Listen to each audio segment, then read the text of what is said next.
नमस्कार दोस्तों, NDTV India पर आप एक बार फिर देख रहे हैं रफ्तार रिबूटेड। मैं हूं आपका होस्ट और दोस्त शम्स। साल 2022 की शुरुआत अब हो चुकी है और इसी को बनाने के लिए आज शो पर आपके लिए हम लेकर आए हैं एक बेहद ख़ास और एक्सक्लूसिव रिव्यू। ये है बिल्कुल नई जनरेशन की Hyundai Tucson SUV। दुनिया के कई देशों में लॉन्च हो चुकी है और काफ़ी लोकप्रिय भी हो चुकी है, लेकिन भारत में फ़िलहाल ये अभी लॉन्च नहीं हुई है। इसलिए हम पहुँचे सीधा अमेरिका, जहाँ सिद्धार्थ ने की इसकी exclusive test drive. Hyundai Tucson mid size SUV अब अपनी चौथी जनरेशन में है। दुनिया की कई देशों में काफ़ी बिकती है, खास तौर से यूनाइटेड स्टेट्स में। इस गाड़ी का नया जनरेशन अभी भारत नहीं आया है और इसलिए ये एक्सक्लूसिव रिव्यू आपके लिए काफ़ी अहम है। इस नई जनरेशन Tucson के साथ सबसे अहम बात है इसकी स्टाइलिंग, क्योंकि इसमें आपको एक झलक मिलेगी Hyundai की आने वाली गाड़ियों के डिज़ाइन की भी, क्योंकि ये जो एंगुलर कट्स हैं मेटल में यहाँ पे, ये बहुत ही अलग हैं। जो कॉन्सेप्ट टी था उससे बहुत मिलता है। और सबसे अहम इसका चेहरा, क्योंकि ये जो DRL का पैटर्न है, जब आप गाड़ी बंद कर देते हैं तो ये सिर्फ फ्रंट ग्रिल नज़र आता है और जब आप स्टार्ट करते हैं तभी ये लाइटिंग सिग्नेचर दिखाई देता है। ये बहुत ही अलग है और किसी भी ब्रांड ने ऐसा कुछ किया नहीं है। और आने वाली क्रेटा भी जो कुछ ही दिनों में लॉन्च होगी फेस लिफ्टेड, उसमें भी आपको ऐसा कुछ नज़र आएगा। काली डार्क क्रोम ग्रिल और Hyundai का लोगो और पेने टू टोन एलॉय व्हील्स सबसे महंगे ट्रिम में ही हैं, जिसे अमेरिका में लिमिटेड कहा जाता है। मुझे पैनोरामिक सनरूफ भी काफ़ी पसंद आया। Tucson का पिछला हिस्सा भी बहुत अच्छी तरह से परिभाषित लगता है। पंजे की तरह टेल लाइट्स शानदार सिग्नेचर है। ये ट्रैफिक में खासतौर पर अंधेरे में अलग ही दिखते हैं। इस वेरिएंट पर टेलगेट भी इलेक्ट्रिक है। कार का कैबिन बाहर के लुक के हिसाब से काफ़ी बड़ा लगता है। सेंट्रल कंसोल में बड़ी 10.25 इंच टच स्क्रीन के अलावा क्लाइमेट कंट्रोल टच पैनल बढ़िया तरीके से फिट किया गया है। ये फीचर्स महंगे वेरिएंट पर स्टैंडर्ड हैं।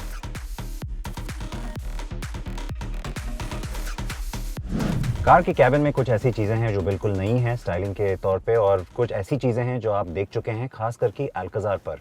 तो सबसे पहले मैं आपको बता दूं, जो नया है, ये जो पैनल है सेंट्रल कंसोल में बहुत ही अलग है। यहाँ पे सीट वार्मर्स और hill descent control, steering warmer, camera, parking control, उनके बटन्स हैं।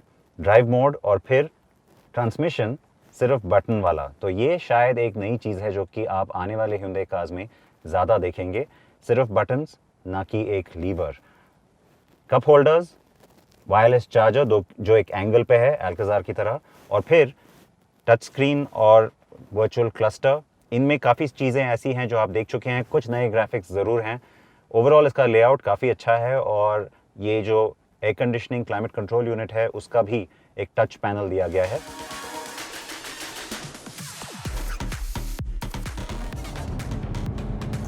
मेरी कार में 2.5 लीटर इंजन के साथ 8 स्पीड का टॉर्क कन्वर्टर गियरबॉक्स भी है। 184 bhp की ताकत तो अच्छी है, लेकिन ये सिर्फ हाई इंजन स्पीड पर ही मिलती है। हाँ, 242 Nm पीक टॉर्क मज़ेदार बात है। मेरी टेस्ट कार में ऑप्शनल पैडल शिफ्टर्स भी हैं। मेरे हिसाब से इस कार का गियरबॉक्स थोड़ा और स्पोर्टी हो सकता था। इंजन की जो क्षमता है उसके साथ वो ठीक से पेस मैच नहीं कर पा रहा है, लेकिन फिर भी सिटी ड्राइविंग में आपको इससे कोई शिकायत नहीं होगी।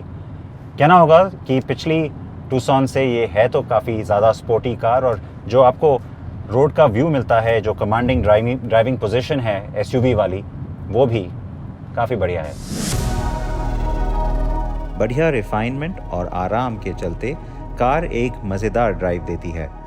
इसे कई ड्राइव मोड्स भी दिए गए हैं। मैंने काफ़ी लंबी समय तक स्पोर्ट और फिर उसके बाद इको मोड में कार चलाई और करीब 13 किलोमीटर प्रति लीटर का माइलेज हासिल कर पाया, जो बिल्कुल भी बुरा नहीं है। तब मैंने सोचा कि क्यों ना इस कार के साथ थोड़ा और वक्त गुजारा जाए। तो आप सोच रहे होंगे कि यहाँ पर सब कुछ बहुत अलग लग रहा है। कहाँ मैं एंजेलिस क्रेस्ट हाईवे पे पहाड़ पे गाड़ी चला रहा था और यहाँ सब कुछ बिल्कुल फ्लैट नज़र आ रहा है, क्योंकि मैंने ये डिसाइड किया कि क्यों ना इस कार के साथ कुछ और वक्त गुजारा जाए और इसलिए नया दिन और एक नई राह भी। आज मैं इसको लेकर जा रहा हूँ लॉस एंजलिस से डेथ वैली तक। लॉस एंजलिस से डेथ वैली पहुंचने के लिए मैंने 270 मील यानी कि करीब 600 किलोमीटर की ड्राइव की, क्योंकि हम यहाँ लास वेगस होते हुए आए।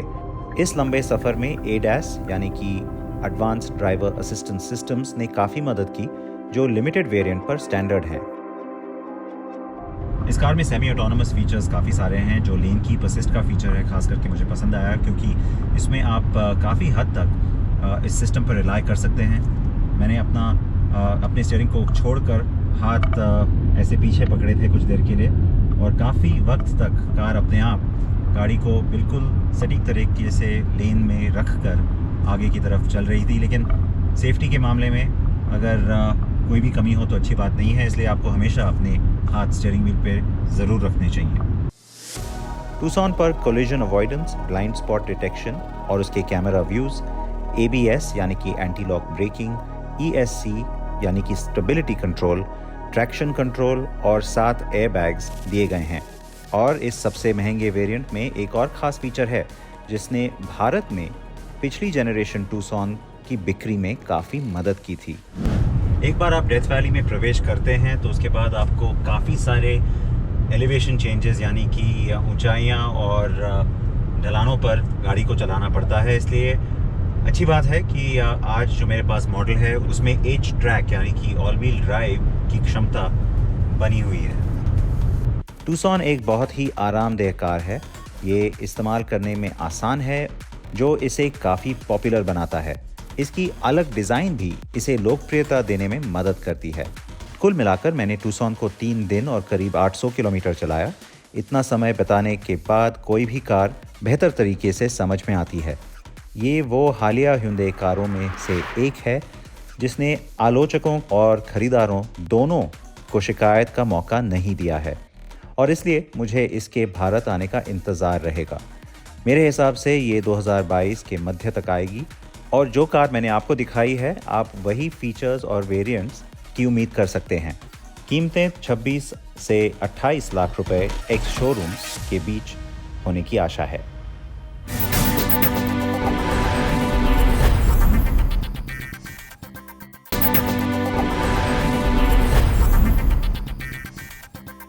ब्रेक के बाद आप सभी का एक बार फिर स्वागत है रफ्तार रिबूटेड में। साल 2021 में इलेक्ट्रिक टू व्हीलर सेगमेंट में काफ़ी हलचल रही, खासतौर पर स्कूटर्स में। एक के बाद एक कंपनीज ने नए स्कूटर्स बाजार में लॉन्च किए, और इनमें अब एक नया नाम जुड़ गया है अर्थ एनर्जी EV का, जिसका पहला स्कूटर है ग्लाइड SX प्लस। सेशन ने की स्कूटर की टेस्ट राइड। आपको बता रहे हैं स्कूटर के बारे में सब कुछ, क्या है इसकी कीमत, कैसी है इसकी रेंज और चलने में कैसा है ये नया इलेक्ट्रिक स्कूटर। इस साल की शुरुआत में मुंबई बेस्ड स्टार्टअप अर्थ एनर्जी EV ने इलेक्ट्रिक टू व्हीलर सेगमेंट में अपने डेब्यू की घोषणा की। इलेक्ट्रिक स्कूटर कंपनी ने कहा था कि वो भारत में 3 नए स्कूटर्स लॉन्च करेगी, और आखिरकार कंपनी अब अपने पहले प्रोडक्ट ग्लाइड इलेक्ट्रिक स्कूटर के साथ तैयार है। जी हाँ, और आज हम यहाँ आए हैं इस कंपनी की इलेक्ट्रिक स्कूटर जो भारतीय मार्केट में लॉन्च होने वाली है उसके बारे में और जानने के लिए। और ये है कंपनी की electric scooter Glide SX plus. जी हाँ, और भारतीय मार्केट में अर्थ एनर्जी EV 2 स्कूटर्स ला रही है ग्लाइड सीरीज़ में। पहली है जो SX है, which is a low speed scooter. उस स्कूटर में 25 kmph का टॉप स्पीड है, और उसे चलाने के लिए आपको लाइसेंस की ज़रूरत नहीं है। हालांकि ये SX प्लस जो top of the line variant है, इसका टॉप स्पीड है 90 kmph, और ये स्कूटर में हमें ज़्यादा दिलचस्पी है क्योंकि ये स्कूटर एथर 450X, बजाज चेतक और TVS iQube के साथ compete करेगा, और साथ ही साथ आने वाले ओला S1 Pro के साथ भी। ग्लाइड SX प्लस रेंज का निर्माण मुंबई में अर्थ एनर्जी EV के प्रोडक्शन प्लांट में स्थानीय रूप से किया जाता है, और स्कूटर में 98% लोकल पुर्जों का इस्तेमाल किया जाता है। कंपनी का तो ये तक कहना है कि केवल बैटरी सेल और LCD डिस्प्ले को ही बाहर से इंपोर्ट किया जाता है। अगर हम डिज़ाइन की बात करें तो पहली नज़र में ये उतना अट्रैक्टिव तो नहीं लगेगा, बट इसके बाद थोड़ा वक्त बिताने के बाद आपको ये आकर्षित लगने लगेगा।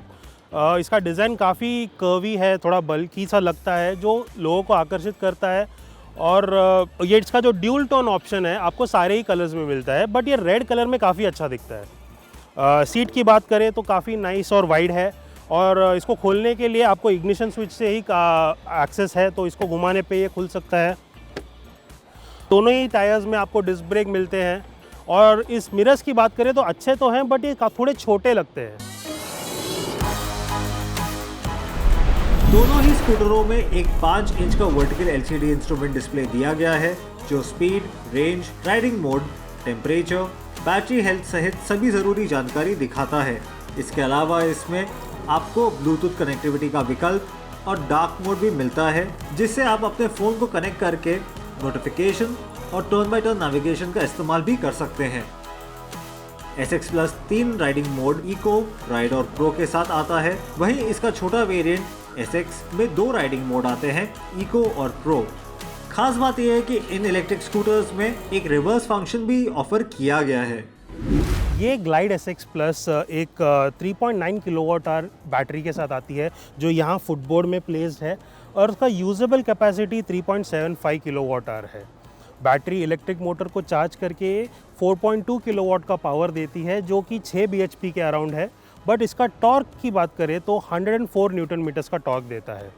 इसकी रेंज की बात करें तो कंपनी क्लेम करते हैं कि ये 100 किलोमीटर का रेंज देगी फुल चार्ज पे, बट अगर हम सिटी कंडीशंस में एवरेज की बात करें तो 70 to 80 किलोमीटर्स तो मिल ही जाएगा। चार्जिंग की बात करें तो इसके वॉल माउंटेड चार्जर के साथ जो स्कूटर के साथ आती है, इसको 2.5 घंटे में फुल चार्ज कर सकती है, बट इसकी फास्ट चार्जिंग की कैपेसिटी 40 मिनट में आपको 80% चार्ज दे सकती है।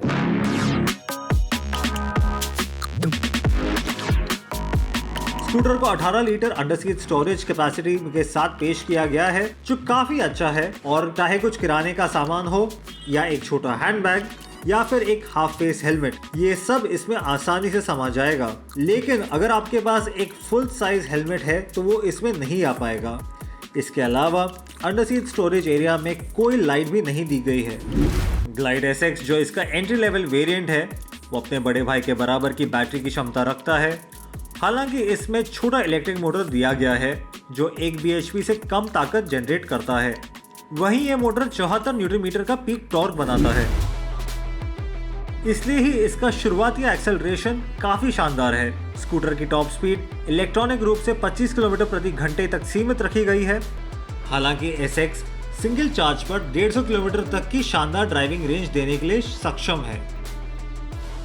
इसकी बैटरी फुटबोर्ड में माउंटेड है, जिसकी मदद से सेंटर में कम ग्रेविटी लगती है, जिसकी वजह से एक कॉर्नर के आसपास भी बेहतर हैंडलिंग देता है। हालांकि रियल वर्ल्ड में इसका टेस्ट करने के बाद ही हम आपको एक सटीक अनुमान दे पाएंगे। एक बात जो हमने महसूस की वो ये है कि इसके ब्रेक बाइट और बेहतर हो सकते थे। ग्लाइड SX की भारत में कीमत 74,000 रुपये रखी गई है, जबकि SX Plus की कीमत 95,000 रुपये रखी गई है। ये सभी महाराष्ट्र में बिना सब्सिडी की कीमतें हैं। अर्थ एनर्जी EV का कहना है कि FAME II सब्सिडी लागू होने के बाद SX Plus की कीमत महाराष्ट्र में 68,000 रुपये होगी। नई ग्लाइड SX और SX Plus दोनों ही काफी केपेबल स्कूटर हैं। हालांकि उनके पास राइवल्स की तरह अट्रैक्टिव डिजाइन और प्रीमियमनेस नहीं है, क्योंकि कंपनी इसे एक यूटिलिटी स्कूटर के रूप में बेचना चाहती है। इसलिए अगर आप अपने शहर में चलने के लिए एक किफायती इलेक्ट्रिक स्कूटर की तलाश में हैं, तो निश्चित रूप से ग्लाइड की तरफ जा सकते हैं। फिलहाल ये स्कूटर महाराष्ट्र, गुजरात, तमिलनाडु, कर्नाटक, केरल, आंध्र प्रदेश और तेलंगाना में प्री बुकिंग के लिए उपलब्ध है। डिलीवरी जनवरी 2022 से शुरू होगी। तो रफ्तार रिबूटेड में आज बस इतना ही। कैसा लगा आपको हमारा आज का ये शो, और इस शो में आप और क्या नया देखना चाहेंगे हमें ज़रूर बताइए। ट्विटर पे हमारा हैंडल है कारेन बाइक हिंदी। हमेशा की तरह हमको आपके जवाब का इंतज़ार रहेगा। अगले हफ्ते आपसे फिर होगी मुलाकात कुछ और नई बाइक्स और कार्स के साथ। तब तक अपना ध्यान रखिए, कार्स में बिल्कुल सेफ रहिए। याद रखिए मास्क ज़रूर पहनना है और सीट पर ज़रूर लगानी है, आगे बैठे हो या पीछे। स्कूटर्स और बाइक्स पे हेलमेट ज़रूर पहने, आगे बैठे हो या पीछे। नमस्कार।